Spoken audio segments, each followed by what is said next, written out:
dear students, welcome to Prerna. In this class, we are going to discuss about the unification of Germany. You have to understand that unification of Germany happened almost during the same period when the unification of Italy happened. And we have discussed in detail regarding the factors which led to the unification of Germany. You know the situation in Europe after the French Revolution, how it could trigger the feeling of nationalism in the minds of people, and how Napoleon emerged powerful after that. Then the defeat of Napoleon, the Congress of Vienna, the role played by Metternich to redraw the map of Europe, how he brought back the feudal structures and also the symbols of monarchy. So that was again the same situation in Germany. You could see how Germany also had a lot of problems which actually prevented it from getting unified before 1870s. പല കാരണങ്ങളുണ്ടായിരുന്നു ഇറ്റലിയെ പോലെ തന്നെ ജർമ്മനിക്കും. അതായത് ഒരുപാട് പ്രശ്നങ്ങൾ Germany എന്ന് പറയുന്ന നമ്മൾ ഇന്നറിയുന്ന ഒരു രാജ്യം അന്ന് ശരിക്കും പറഞ്ഞാൽ in that period in the 19th century it did not actually exist. What was Germany then? നമ്മൾ ഇന്ന് കാണുന്ന ജർമ്മനിയുടെ സ്ഥലത്ത് എന്തായിരുന്നു ഉണ്ടായിരുന്നത്? അപ്പം നിങ്ങൾക്ക് മനസ്സിലാക്കാൻ I'll show you the map here. In this map you can see how this was the Germany of 1815 after the Congress of Vienna. You can see here Prussia marked in yellow. That is the biggest duchy. Okay, ഏറ്റവും വലിയ state എന്ന് പറയുന്നത് Prussia ആണ്. Don't confuse it with Russia. Okay, this is Prussia. P-R-U-S-S-I-A. P-R. So Prussia. Prussia was the most powerful of all the German states. And you can see so many states here. ചെറുതും അല്ലും ചെറുത് അങ്ങനെ ഒരുപാട് ചെറിയ ചെറിയ duchies were there. So in 1815 ഒരുപാട് duchies ഉണ്ടായിരുന്നു. Okay, lots of duchies were there. അപ്പോൾ ഇത്തരത്തിലുള്ള duchies they were under different powers. അപ്പൊ ഇതാണ് നമ്മൾ പറയുന്ന ജർമ്മനി 1815 ജർമ്മനി. അപ്പൊ പ്രഷ്യയുടെ റോള് ആണ് നമ്മൾ ഇനി പറയാൻ പോകുന്നത്. പിന്നീട് അടുത്ത ക്ലാസ്സിലായിരിക്കും, ഇന്ന് ഉണ്ടാവില്ല. പ്രഷ്യ എന്ന് പറയുന്ന സ്റ്റേറ്റ് ആണ്. ബിസ്മാർക്കിനെ നിങ്ങൾക്ക് ഒരുപക്ഷെ കേട്ടിട്ടുണ്ടോ? Bismarck was of Prussia. അപ്പം ബിസ്മാർക്കിന്റെ നേതൃത്വത്തിലുള്ള പ്രഷ്യയാണ് ജർമ്മനിയെ യുണൈറ്റ് ചെയ്യാനായിട്ട് ശ്രമിക്കുന്നത്. അപ്പോൾ അതുകൊണ്ട് പ്രഷ്യയുടെ റോൾ നിങ്ങൾ പ്രധാനമായിട്ടും ഓർക്കേണ്ടതാണ്. അപ്പൊ ചെറിയ ചെറിയ പേരുകൾ നിങ്ങൾ നോക്കിക്കോളൂ. Lots of small Hanover, lots of small duchies can be seen here. അപ്പൊ ഇത്തരത്തിലുള്ള ഒരു പ്രദേശമാണ് യൂണിഫൈഡ് ആവാൻ പോകുന്നത് ബൈ 1871. അപ്പൊ അതിലേക്കാണ് നമ്മൾ പറയാൻ പോകുന്നത്. അതിന് മുന്നേ നമുക്ക് ചെയ്യാൻ പോകുന്നത് what I'm going to do is to analyze what were the causes which led to the unification, what were the problems which existed, പ്രത്യേക സാഹചര്യങ്ങൾ എന്തൊക്കെയായിരുന്നു, ആ സാഹചര്യങ്ങൾ മാറിയിട്ടാണ് ജർമ്മനി യുണൈറ്റഡ് ആവുന്നത്. Okay, so let us see what happened. So we can see how there was a major problem known as the political fragmentation, which was a major problem of that period. So Italy at that period was divided into 30 independent duchies. That means the political fragmentation, as I told you, existed. Fragmentation on ചെറിയ fragments or pieces ആ ഒരു സ്ഥിതിവിശേഷമാണ് പറയുന്നത് political fragmentation. These small duchies which I showed in the previous map, they were linked loosely connected with the Holy Roman Empire. അപ്പൊ ജർമ്മനിയിലുള്ള നാട്ടുരാജാക്കന്മാർക്ക് അവരുടെ മേൽ അധികാരം കുറയാണ് ചെയ്യുന്നത്. They were linked with the Holy Roman Empire. ഇത് കൂടാതെ there were a lot of cities and territories also which had a lot of autonomy. സ്വന്തമായിട്ട് അധികാരമുള്ള cities ഉണ്ടാവുന്ന സമയത്ത് they were not ready to unify. അപ്പൊ അതാണ് political fragmentation which was there a problem, which was a problem before 1815 itself. ഇനി cultural differences, സാംസ്കാരികമായിട്ടുള്ള വ്യത്യാസം നോക്കുകയാണെങ്കിൽ Protestant States of northern areas, northern states, and Catholic states of south. Protestants നോക്കുകയാണെങ്കിൽ they were conservative by nature, Catholics were progressive by nature. അപ്പോൾ അത് തന്നെ clash ആയി. Protestant versus Catholics എന്നുള്ള clash വളരെ വിസിബിൾ ആയിരുന്നു. പിന്നെ പെറോക്കിയലിസം and feudal structure. What is പെറോക്കിയലിസം?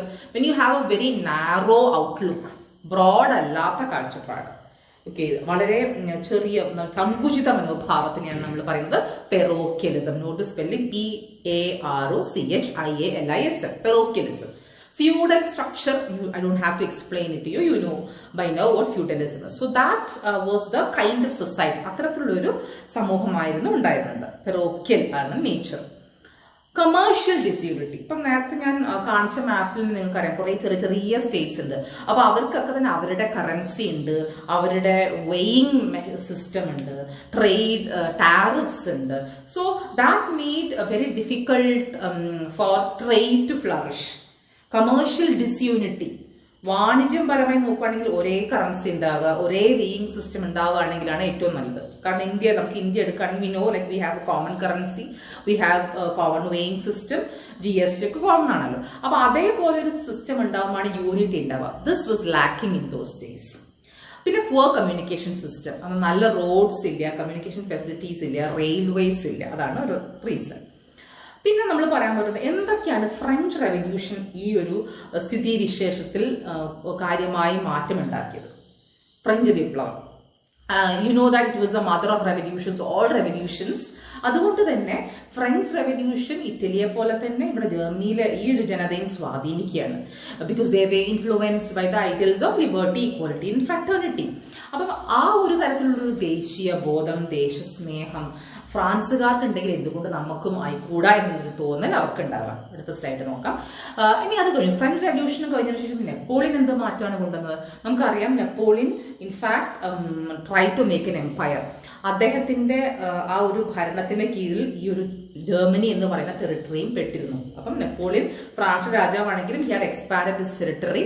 അപ്പം ഈ ജർമ്മനിയിലുള്ള കുറെ പ്രദേശങ്ങളുണ്ടല്ലോ നെപ്പോളിയന്റെ കയ്യിൽ വരികയാണ്. What did he do?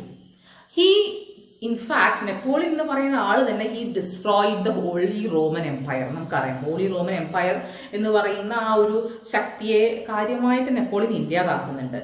അതുകൂടാതെ what he did with Germany, ഈ ഒരു പ്രദേശത്തെ അദ്ദേഹം ചെയ്യുന്നത് വെച്ചാൽ നേരത്തെ ഞാൻ പറഞ്ഞല്ലോ 300 ചെറിയ ചെറിയ ഡച്ചീസ് ഉണ്ടായിരുന്നു. അദ്ദേഹത്തിന്റെ ഭരണത്തിന്റെ സൗകര്യാർത്ഥം വാട്ട് ഹി ഡിഡ് വാസ് ഈ 300 എണ്ണത്തിനെ ചുരുക്കിയിട്ട് അതിനെ ചെറുതിനൊക്കെ കൂട്ടി വലുതാക്കിയിട്ട് he made the number as 50, as few as 50. അപ്പൊ ചെറിയ ചെറിയ 300 എണ്ണത്തിനെ ചുരുക്കിയിട്ട് 50 എണ്ണാക്കി മാറ്റും. So when these areas came under Napoleon, they experienced a sense of unity for the first time. Uniform rules, uniform laws, etc. So they started enjoying the benefits of unity for the first time under Napoleon. അതാണ് നെപ്പോളിയന്റെ പങ്ക്. ഒരു ദേശീയ സ്നേഹം അല്ലെങ്കിൽ ഒരു ഐക്യം ഈ ഒരു ജനങ്ങളുടെ ഇടയിൽ ഉണ്ടാക്കാനുള്ളത് നെപ്പോളിയന്റെ പങ്ക് നമുക്ക് പ്രധാനമായിട്ട് എടുത്തു പറയേണ്ടത്. പക്ഷെ നെപ്പോളിയന്റെ പരാജയത്തിന് ശേഷം പിന്നെ എന്താ സംഭവിക്കുന്നത്? മെറ്റേണിക് വരികയാണ്. ഓക്കെ, കോൺഗ്രസ് ഓഫ് വിയന്ന വരികയാണ് 1815. അപ്പം 1815 കോൺഗ്രസ് ഓഫ് വിയന്ന വരുന്ന സമയത്ത് what did Metternich do? He wanted to bring all these states under Austrian control. So what he did was, അദ്ദേഹം കാര്യമായ മാറ്റങ്ങളാണ് വരുന്നത്. He disrupted the unity of the states. നെപ്പോളിയന്റെ കീഴിൽ ഈ ഒരു ജനതയ്ക്ക് ഒരു ഐക്യം അത് അവർക്ക് തോന്നിയിട്ടുണ്ടെങ്കിൽ മെറ്റേണിക് ആവുമ്പോഴേക്കും എന്താണ് ഉണ്ടാവുന്നത്? അത് ഇല്ലാതാക്കുകയാണ് മെറ്റേണിക് ചെയ്യുന്നത്. He was against liberalism. He was against democracy. Napoleon very much stood for monarchy and traditional feudal nature. That was the kind of system which he supported. He was against liberalist ideology. So 1815 ശേഷം ജനങ്ങൾക്ക് വിഷമാവാൻ തുടങ്ങി. കാരണം ഒരു ഘട്ടത്തിൽ നമ്മൾ സ്വാതന്ത്ര്യം അനുഭവിക്കുകയും പിന്നീട് അത് നമ്മൾ പിടിച്ച് വച്ച് കൊണ്ടുപോകുമ്പോൾ നമുക്ക് കൂടുതൽ വല്ലാതെയാവും. ഒരുപക്ഷെ അതില്ലാത്ത അവസ്ഥയാണെങ്കിൽ നമ്മൾ അങ്ങനെ തുറന്നു പോയിരിക്കാം. പക്ഷെ U experience freedom for A while, then suddenly if it's taken from you, then you feel terribly bad. This was the situation which the people in those areas felt during Metternich after Napoleon. So that is how Metternich's ideas, Metternich's rule created a lot of discontent in the minds of the German people, German speaking population. ഇനി അടുത്തത് പറയാൻ പോകുന്നത് ബുദ്ധിജീവികളുടെ പങ്കാണ്. The role of intellectuals. Germany was blessed in fact to have a lot of intellectuals who spoke about fatherland. നമ്മൾ motherland എന്ന് പറയുകയാണെങ്കിൽ അവരൊക്കെ German fatherland എന്നാണ് പറയുന്നത്. So there were people like Herder, Fichte, Hegel ഒരു പക്ഷെ നിങ്ങൾ പഠിച്ചിട്ടുണ്ട്, ഡയലക്ടിക്സ് പഠിച്ചിട്ടുണ്ടാവും, ഹെഗലിയൻ ഡയലക്റ്റിക്സും പഠിച്ചിട്ടുണ്ടാവും. And then Ernst Arndt was a poet who spoke about German fatherland. ഇത് കൂടാതെ ballads, songs and poems. Ballads എന്ന് എന്താണ്, നമ്മളിങ്ങനെ പാടി പാണന്മാര് പാടി നടക്കുന്ന വടക്കൻ പാട്ടുകൾ പോലെയുള്ള അവിടുത്തെ നാടൻ ഓറൽ ട്രഡിഷൻ. അപ്പൊ അതും അത്തരത്തിലുള്ള poems, ballads, songs, all triggered the feeling of nationalism. So I have the images of Herder for you. Johann Gottfried Herder, his image is here. Johann Gottlieb Fichte, his image is here. Next image നോക്കിയാൽ അടുത്തത് George Wilhelm Hegel was another prominent philosopher who spoke about German fatherland. പിന്നെ Ernst Arndt was a poet of the period. So I have all these images. നിങ്ങൾക്ക് മനസ്സിലൊന്ന് ഒന്നുകൂടെ പതിയാൻ വേണ്ടിയിട്ടാണ് എല്ലാവരുടെ photos ഇവിടെ കൊണ്ടുവന്നിട്ടത്. അപ്പൊ 4 പേരും കൃത്യമായിട്ട് ഓർക്കുക.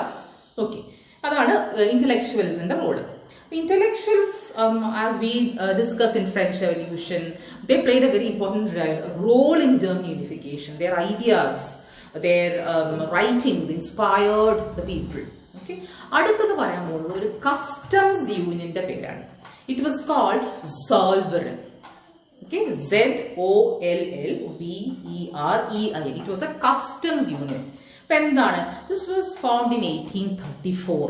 It was formed under the initiative of Prussia, the most powerful of the German states. What did they do? They abolished all the tariff barriers and they produced a kind of unity amongst these states. അപ്പം ഈ ഒരു സോൾവറിൻ എന്ന് പറയുന്ന ഗ്രൂപ്പിൽ പെടുന്ന സ്റ്റേറ്റ്സിന് അവർക്ക് ഒരേ tariffs, ഒരേ ട്രേഡ് ലോസ്, റെഗുലേഷൻസ് എല്ലാം ഒരേപോലെ ആക്കാൻ തുടങ്ങി, കറൻസി. അപ്പൊ ഈ സോൾവറിൻ എന്ന് പറയുന്ന കസ്റ്റംസ് യൂണിയൻ, ട്രേഡിന് വേണ്ടിയിട്ടുള്ള union, that you can say welded the German states once again. അതൊരു ഇക്കണോമിക് വെൽഡിംഗ് ആണ്, സാമ്പത്തികപരമായിട്ടുള്ള ഒരു യൂണിറ്റി ആണെങ്കിലും it led to political unification. Economic unification led to political unification. കാരണം അവർക്കൊരു ഈ ഇത്രയും സോൾവറിൻ എന്ന് പറയുന്ന സംഘടനയിൽ പെട്ട സ്റ്റേറ്റ്സിനൊക്കെ തന്നെ ഒരേ ഐഡിയാസ്, ഒരേ ചിന്തകൾ, ഒരേ താല്പര്യങ്ങൾ വരാൻ തുടങ്ങി. That was economic as far as this particular body was concerned, but it led to political unification. അപ്പൊ അതൊരു പ്രധാനപ്പെട്ട കാരണം. 1834ലാണ് സോൾവറിൻ വരുന്നത്. പിന്നെ പ്രധാനമായിട്ട് റെയിൽവേസ് ആണ്. ഇന്ത്യയിൽ നമ്മൾ എപ്പോഴും പറയുന്നതാണ് factor that led to the growth of Indian national movement of course was how the railway lines were laid. 1850s നടക്കുന്നത്.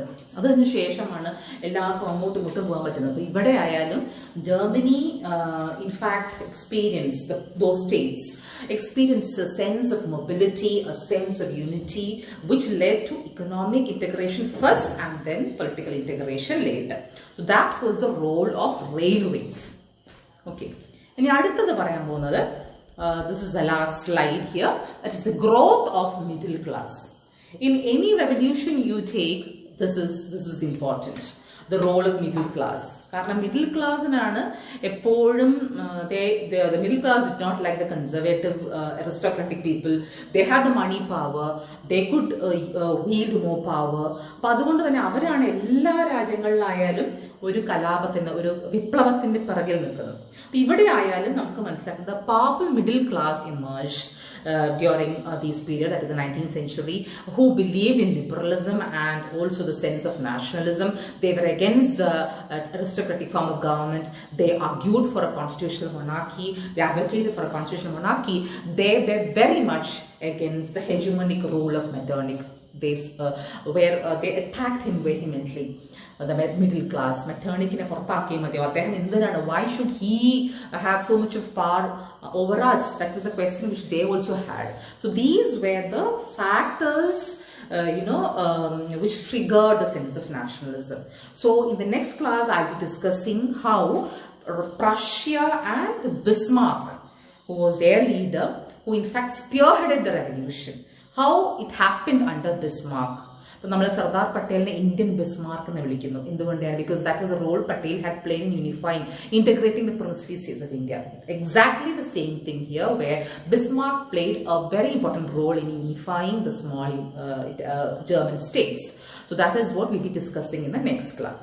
Okay, so hope this is clear to you. We've discussed here now this is the situations which were prevalent in the 19th century in the German states, and also the factors which led to the German unification.